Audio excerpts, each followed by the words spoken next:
Labas po si Marcus Blakely, pasok naman si Joel Wright para sa Star Hotshots. Pero ang tanong, with a 1-3 record, yan ba ang magiging susi para makakuha uli ng Star ang panalo and go back to their winning ways? Panoorin po natin itong profile on Joel Wright.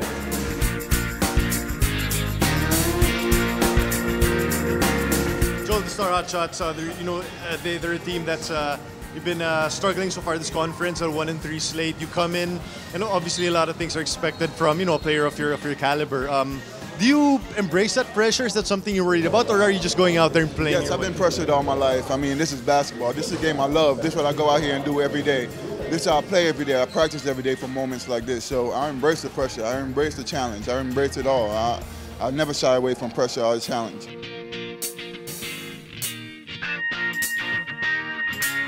Now, balik kayo sa Star Hotshots, no, RR. Alam natin yung team ninyo, currently 1-3 ngayon sa standings, no. Ano yung unang impression mo sa import ninyo sa mga ensayo ninyo so far?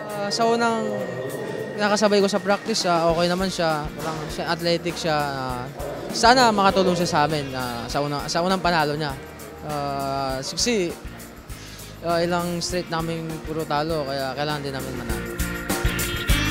Kalaban nyo ngayon ang NLEX, may bago kayo import, no? Si Joel Wright. Version si Joel Wright. Always right, no? So far, ano yung first impressions nyo sa kanya galing sa ensayo?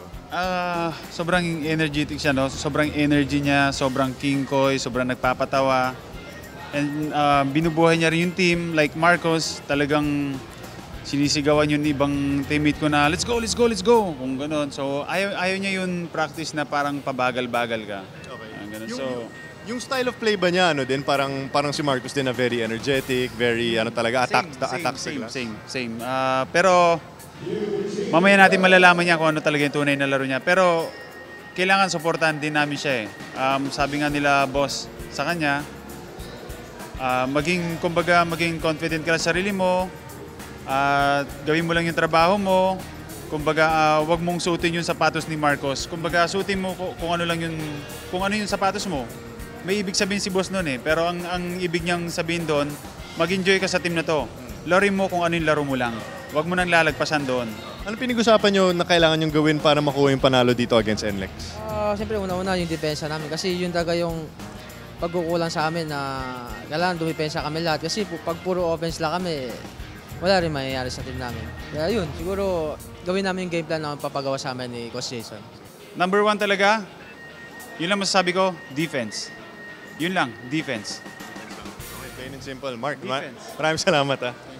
Bagong import ba ang magiging susi ng muling pagkapanalo ng Star Hotshots dito sa Governor's Cup? Abangan po natin sa kanilang laban against the NLEX Road Warriors. Mula sa Araneta Coliseum, ito po si Chuck Araneta.